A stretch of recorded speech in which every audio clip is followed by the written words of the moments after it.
Yes, we're gathered today again because it's Mickey again. Hey, we've got Miss Marples here, Miss Havisham, and her newer name is Dora Vernon, and she doesn't seem to have made a video for a year.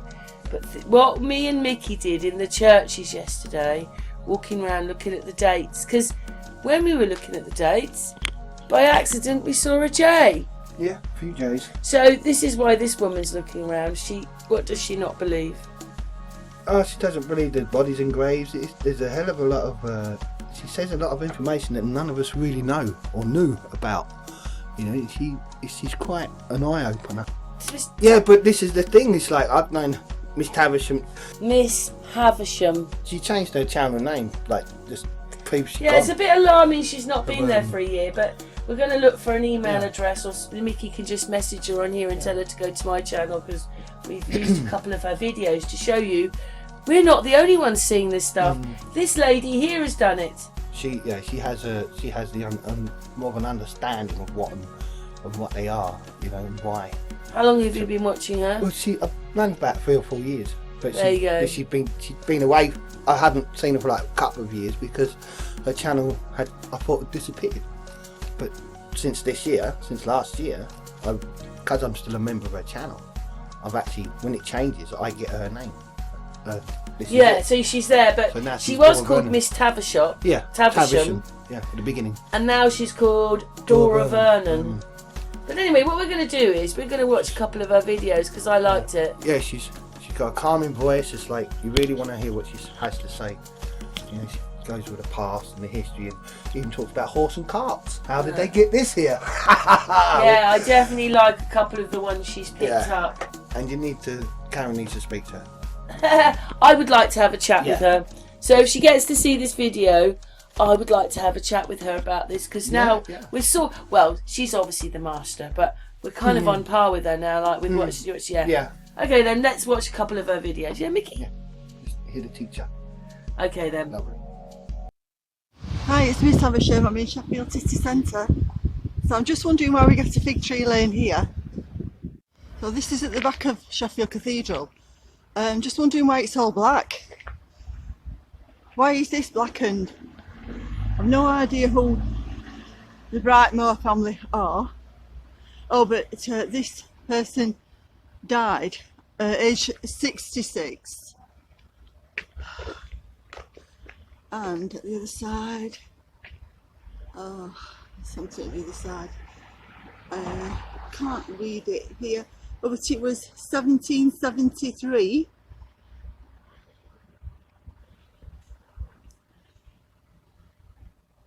What's that?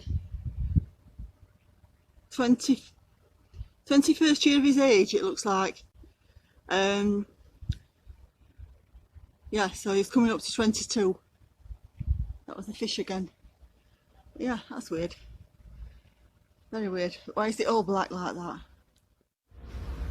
There's a bit more at that side. 1797. That one is. Will Brightmore. But even the wall's black.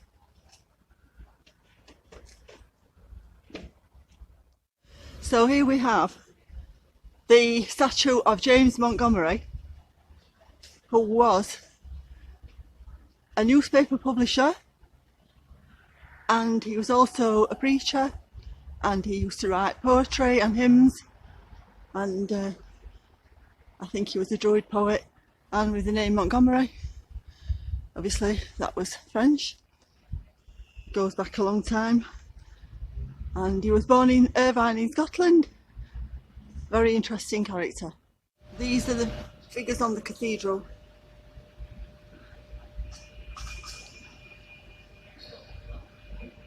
They obviously look medieval characters. So these were here before, the Tudors, the Talbots.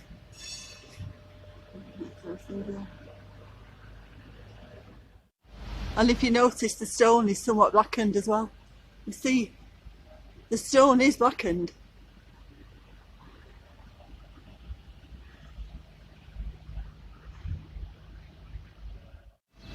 the devil there.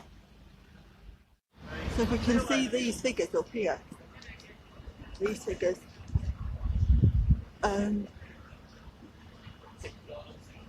they're actually all around the building. I can't imagine what these are.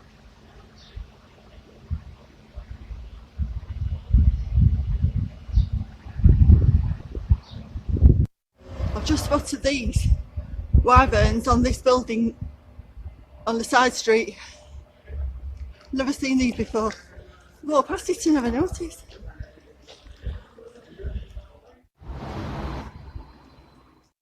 So I always wondered why we had a Mulberry Street. So I looked it up. Very interesting.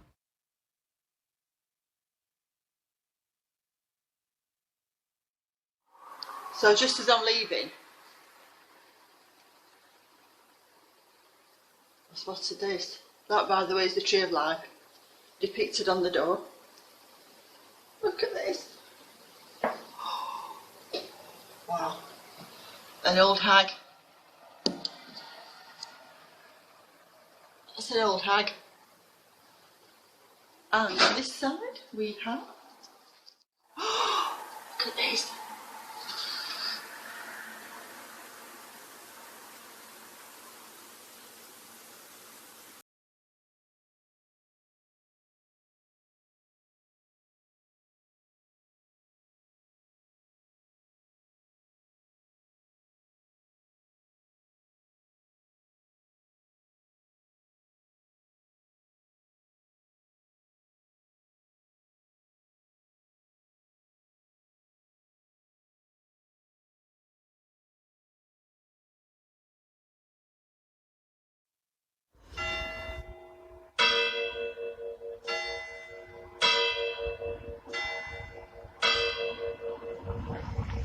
Hello, here I am at Winster. It's Miss Havisham, and this is about 5 miles from Bakewell and also 5 miles from Matlock. So I've never been here before. I was surprised how big the place is. It's very Dickensian, lots of old houses, and so here I go, having a look at some of the weird things. This is very uneven.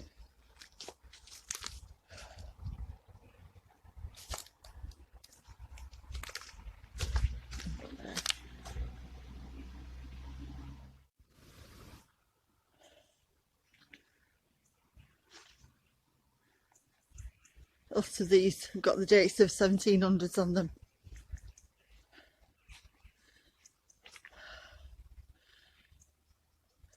£1754. Of these Hyaliath, which I don't believe there's anyone there, to be honest. This one is very spooky. We've got the hourglass, the heart, the skull and crossbones. And this side. That was the entwined snake forming a circle. And this is strange. In a churchyard. I always find it strange. I think these fruits, I think they're mulberries. They're mulberries.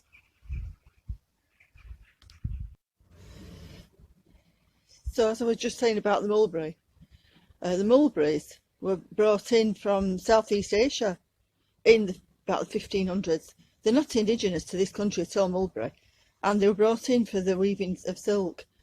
However, this looks like an old coffin lid. It's there. It's in the corner of the church. Look at this. I don't believe there's anyone buried there, but that looks really old. And around this corner of the church, we've got these all directly up against the wall.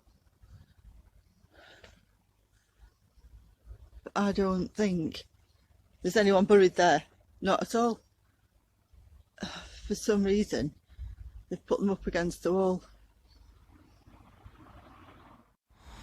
And then as we go around the corner, we see more against the wall. Never know what I'm going to find. Let's go down to the crypt. There's a tree right next to me. I don't want to touch it because it's a poisonous yew tree. I don't want to touch it. To just crouch down a bit. But these are in this corner, and there's the steps going up. And that old lamp, that's an original lamp. They put a bulb in it now. That would have originally been gas, fired by coal gas. Look at this. This leads down where the crypt is. Look at this. Just look. Look at that. It leads down those steps that will lead to the crypt. You know the stone there. I mean, these stones are just left to fall over basically.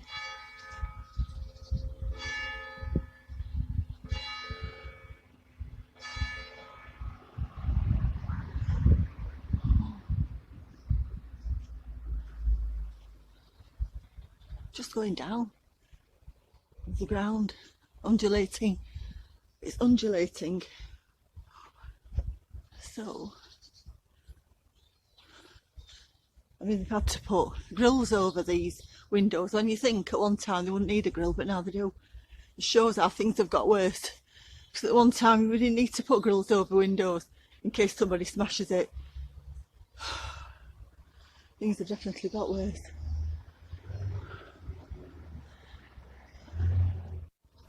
We've even got the boot scraper there. And the streets were very muddy, but of course there were horses. And so horses require, you know, an ordinary dirt road, not tarmac basically. They only needed to tarmac the roads when they brought in motor vehicles after the First World War.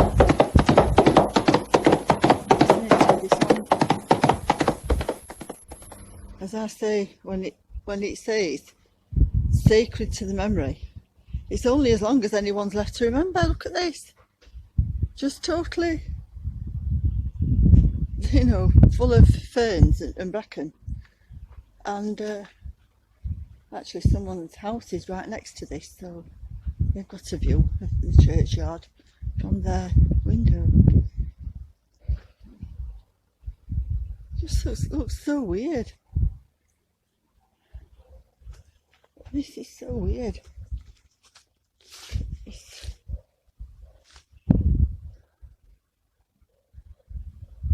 Just weird.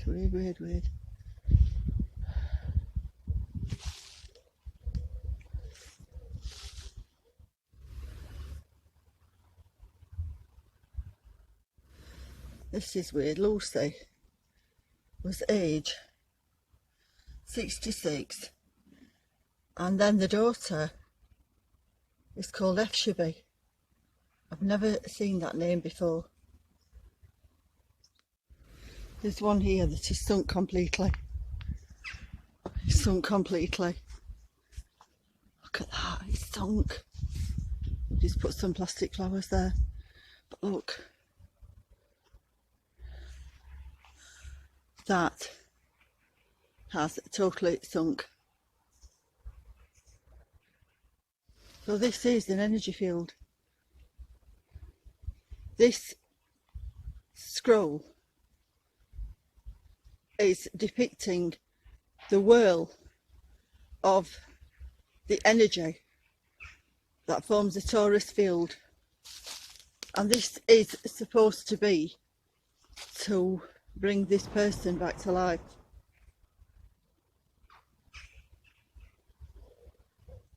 So that depicts a corn or cairn, the stones which is druid. And this is on someone's grave. 1891. I must say I find these corners creepy places, and it looks as though someone has had a small fire and the ground feels uneven. It sinks underfoot. Very, very weird indeed. Very weird indeed. I just feel as though this is another place that I don't want to linger. This is over the wall. This is over the wall. It's the gate.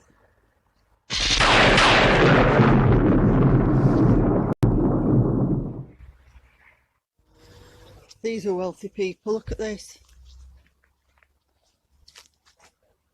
Look at that. 1846 and 1847. And look at these. Almost don't dread on it. These are massive stones. It looks more bigger to my view than it does on the camera. Absolutely massive, that, and it's all gone red, as if it's rust or something. Right, red rust. How weird.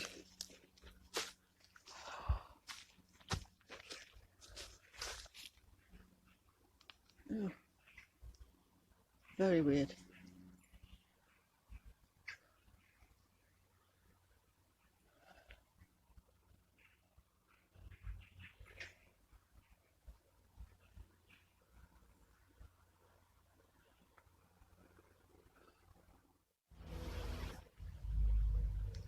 The pyramid with the cross on the top and a shield in the middle.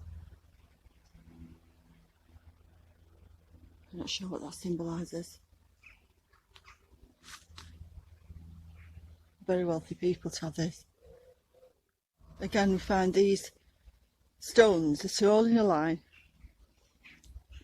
totally next to one another, virtually no gap between, and the waves at the top, that to me suggests waves of energy, or the sea waves, and it's also to prevent the soil creeping, but that is, it's like waves on the sea.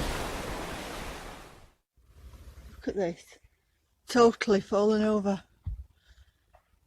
I think that's been smashed up.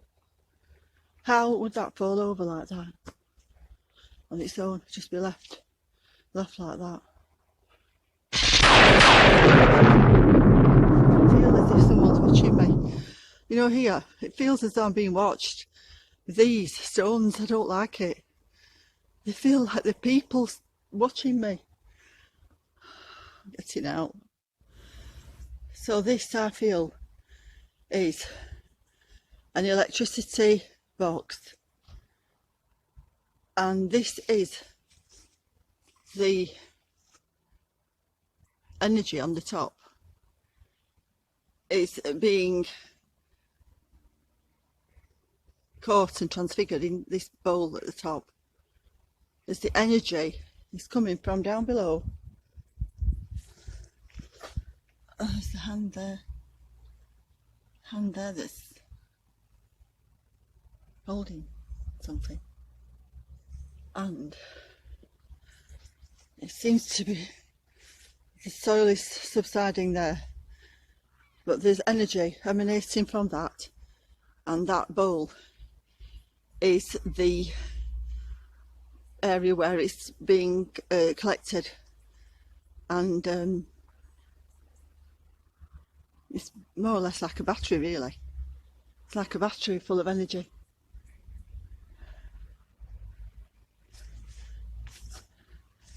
All these evergreen trees, the laurels, and all these stones in a line, they're all preventing the stone from creeping. Oh, once again, I've just noticed this. This is another marker. We're told that these are the ancient Celtic crosses, but they're not, because there's no cross on it. So this is the marker. So I wasn't far wrong. This is the marker for the ley line where this church is built on. So this is the marker. That's what they are in reality. They put a sundial on the top, but it's the marker. You can see it's got a rod of iron going through the middle. It's the marker for the ley line. And again, the stones are being put around the base to prevent any soil creep. That looks like a boat that's sinking and it's on the water, but also it looks like an altar.